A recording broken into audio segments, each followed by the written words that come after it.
Hello friends, hi, how are you? कैसे हैं आप लोग? आजकल जिसको देखो उसी को इंडाइजेशन की प्रॉब्लम रहती है और ब्लोटिंग, गैस, एसिडिटी, इन सब की प्रॉब्लम्स बहुत ही नॉर्मल है।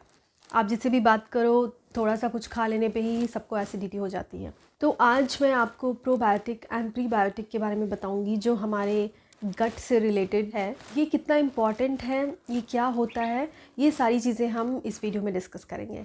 So hello friends, this is doctor Preeti Singh. Probiotic क्या होता है आज मैं आपको इस वीडियो में बताऊंगी। Probiotics are a mixture of live bacteria and और yeast that live in our gut. Probiotics क्या होते हैं? गुड बैक्टीरियाज होते हैं जो हमारे गट में प्रेजेंट होते हैं। 100 ट्रिलियंस गुड बैक्टीरियाज ऐसे होते हैं जो हमारे गट में प्रेजेंट होते हैं, और सिर्फ गट में ही नहीं, हमारे स्किन में, ओरल कैविटी में, जेनाइटल्स में प्रेजेंट होते हैं। और ये हमारी बॉडी के लिए, हेल्थ के लिए बहुत इंपॉर्टेंट होता है। हमारी बॉडी में गुड और बैड बैक्टीरियाज का एक बैलेंस होता है। जब भी गुड बैक्टीरियाज कम होते हैं तो हमें इन्फेक्शन, एलर्जीज़, बहुत सारे एसिडिटी, बहुत सारे इश्यूज़ फेस करने पड़ते हैं।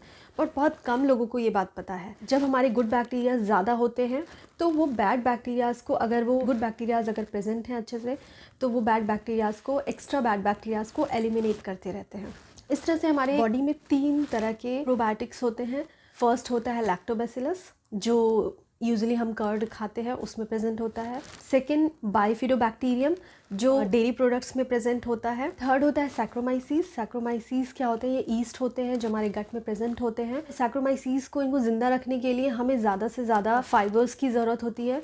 मतलब जो फाइबर्स हमें कहाँ से मिलता है? जो हमारी पल्सेस हैं, दालें हैं, sprouts and vegetables, green vegetables, fruits, इन सब से हमें फाइबर्स मिलता है। जब हम रिफाइंड शुगर होता है या फिर आटा होता है, जैसे मैदा या फिर बेकरी फूड्स हम ज़्यादा खाते हैं, डीप फ्राइड फूड्स खाते हैं, पिज़्ज़ा, बर्गर और आजकल जितने भी जंक फूड हैं, अगर हम वो खाते हैं तो धीरे धीरे क्या होता है, अगर हमारी खाने की फ्रीक्वेंसी ज़्यादा है कि हम वीकली ये सारे चीज़ें हम हर दिन खाते हैं, ऑटोमेटिकली जो हमारे गुड बैक्टीरियाज़ हैं वो हमारी बॉडी में कम होते जाते हैं, और जिससे हमें ब्लोटिंग, एसिडिटी और बहुत सारी प्रॉब्लम्स फेस करना पड़ता है। कुछ एंटीबायोटिक्स भी लेते हैं तो भी हमें, बहुत सारे लोगों ने फेस किया होगा कि जैसे ही हम एंटीबायोटिक की डोज शुरू करते हैं, हमें डायरिया, इंडाइजेशन शुरू होता है, तब भी हमें प्रोबायोटिक्स की ज़रूरत होती है। कुछ लोग हमें सप्लीमेंट्स भी देते हैं। कभी कभी हम जब, अगर हमारे फूड में शामिल है, हम प्रोबायोटिक्स डेली लेते रहते हैं, तो वो उसको कॉम्पनसेट कर लेता है, फिर वो प्रॉब्लम उतनी नहीं आती है। नेक्स्ट आता है कि हमें पता कैसे चले कि हमारे बॉडी में बैक्टीरियाज, जो गुड बैक्टीरियाज हैं वो कम हो रहे हैं। क्या ऐसा साइन होता है जिससे हमें पता चलता है और हमें क्या करना चाहिए?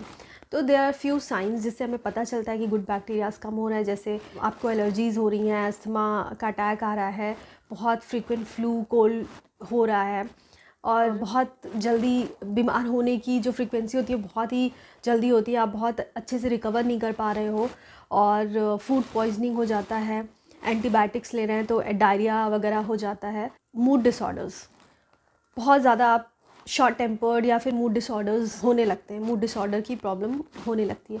तो ये कुछ साइन है जिससे आपको पता चलता है। नेक्स्ट क्वेश्चन आता है जिसमें अभी हम लोगों में से कुछ लोग ऐसे भी होंगे जिनको तो प्रोबायोटिक्स के बारे में पता नहीं होगा, और कुछ लोगों को पता होता है तो वो सप्लीमेंट स्टार्ट कर देते हैं। क्या इतना ज़रूरी है कि हम सप्लीमेंट इसका लें, प्रोबायोटिक्स का? मेरे अकॉर्डिंग तो नहीं। हमें बहुत सारी बीमारियों में डॉक्टर्स ऐसे ही प्रिस्क्राइब करते हैं, मैं खुद भी एक डॉक्टर हूँ, बट ऐसे ही हमें कोई भी प्रोबायोटिक का सप्लीमेंट या वो चीज़ें नहीं लेनी चाहिए। अगर हमारी लाइफ में, हमारे रूटीन में, डेली रूटीन में अगर वो फूड शामिल है तो हम क्यों उसका सप्लीमेंट लें? हम क्यों ना डायरेक्ट वो फूड लें जिससे उसकी जो कमी है उसको फुलफ़िल कर सकें। तो कुछ बीमारियां हैं जिसमें प्रोबायोटिक्स बहुत हेल्प करता है। आईबीएल क्या होता है? Irritated bowel syndrome.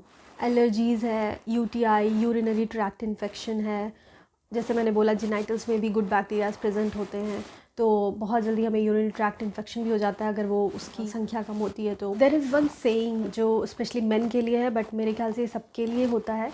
एक कहावत है कि हमारा जो दिमाग है वो, दिमाग का रास्ता पेट से होते हुए जाता है, तो कहीं ना कहीं ये सही है। तो हमारा ब्रेन का कनेक्शन हमारे गट से होता है।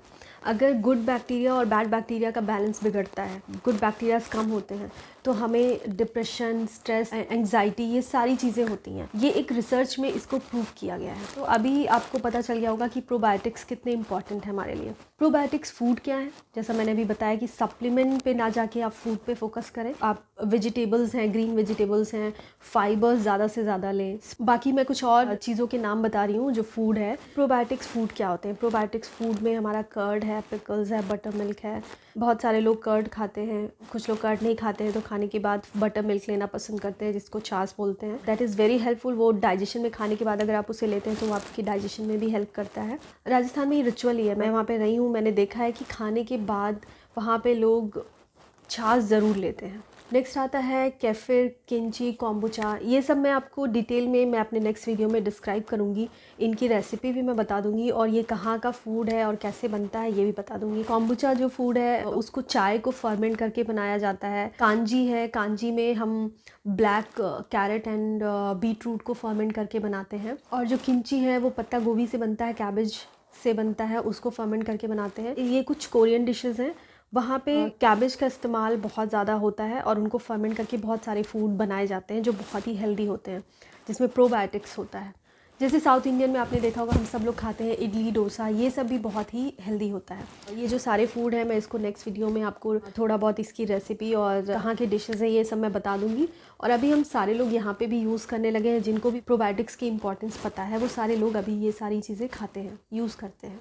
हमारे प्रोबायोटिक्स की इंपॉर्टेंस बहुत ज़्यादा है, तो आप उसे समझें और अपने खाने में दही, पिकल्स बहुत लोगों को मिथ है कि पिकल्स अच्छे नहीं होते हैं, बट हमारे वहाँ जो सिरका, अचार, ये सारी चीज़ें हमारे डाइजेशन में बहुत हेल्प करती हैं। अभी ये सारी चीज़ें मैंने प्रोबायोटिक्स के बारे में बताई। प्रीबायोटिक्स क्या होता है? प्रीबायोटिक्स एक फाइबर का टाइप है जो हमारे जो हेल्दी बैक्टीरियाज होते हैं उनको ग्रो करने में वो हेल्प करता है। तो प्रीबायोटिक्स कौन से फूड में प्रेजेंट होता है? प्रीबायोटिक्स होते हैं जैसे मैंने अभी पहले बताया, आपकी दालों में, आपके sprouts, chickpeas, almonds and garlic, onion, और भी बहुत सारे फूड हैं। आप मेरा डिस्क्रिप्शन बॉक्स जाके वो चेक कर सकते हैं, मैं उसमें सारी चीज़ें बता दूंगी, तो आप उसको ज़रूर देखें। तो ये रहा प्रोबायोटिक्स एंड प्रीबायोटिक्स। अभी तक आपको इसकी इंपॉर्टेंस पता चल गई होगी। अगर कोई भी डाउट है तो प्लीज़ मेरे कमेंट सेक्शन में जाके आप मुझे कमेंट करें, मुझसे कोई भी क्वेश्चन आप पूछ सकते हैं इस टॉपिक से रिलेटेड। और आपको मेरा वीडियो कैसा लगा आप प्लीज़ मुझे ज़रूर बताएं, क्योंकि आपकी लाइक करने से, कमेंट करने से मैं मोटिवेट होती हूँ और मुझे और अच्छे अच्छे वीडियोस बनाने का मन करता है। और आप घर पे रहें, सुरक्षित रहें, स्वस्थ रहें, और प्रोबायोटिक्स फूड और प्रीबायोटिक्स भी शामिल करें अपने खाने में, तभी आपका इम्यून सिस्टम भी स्ट्रॉन्ग होगा। जैसा कि अभी हमारा ओमिक्रॉन थर्ड वेव की जो न्यूज़ आ रही है और हो भी रहे हैं, लोग सफ़र कर रहे हैं, तो उन सब में आपको पता है कि आपका इम्यून सिस्टम कितना स्ट्रॉन्ग होना चाहिए। तो उसके लिए आप ये मेरा वीडियो ज़रूर देखें पूरा, तभी आप समझ पाएंगे कि खाने में क्या क्या शामिल करना है। तब तक के लिए गुड बाय, थैंक यू।